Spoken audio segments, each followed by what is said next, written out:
মেলায় যেতে কারই না ভালো লাগে বলো? মেলা হচ্ছে ছোটোবেলার আনন্দগুলোকে নতুন করে আরেকবার ফিরে পাওয়া। হ্যাঁ, তবে মেলা একটু ফাঁকা ফাঁকা হলেই ভালো, বেশি ঘোরা যায়। কিন্তু খুব ভিড়ভাট্টার মধ্যে কিন্তু খুব একটা ভালো লাগে না, অন্তত আমার তো ভালো লাগে না খুব একটা ভিড়ভাট্টা।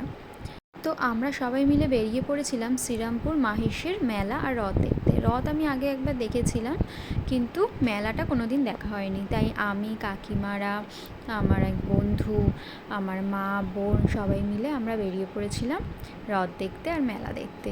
তো প্রথমে আমরা রিকশায় গেছিলাম, ওখানে একটু গঙ্গার ঘাটে বসে একটু চাটা খেয়ে গঙ্গার হাওয়া খেয়ে তারপর আমরা রিকশা থেকেই টোটো ধরে 10 টাকা করে টোটো ভাড়া নিয়েছিল, ওখান থেকে আমরা শ্রীরামপুরে চলে গেছিলাম। তো এই হচ্ছে রথটা আর এই হচ্ছে মেলা, অনেক বড় মেলা। আমরা বেশ আলো আলো থাকা ফোটার কাল মানে বিকেলের মধ্যেই গেছিলাম, মেলাতে পৌঁছে গেছিলাম।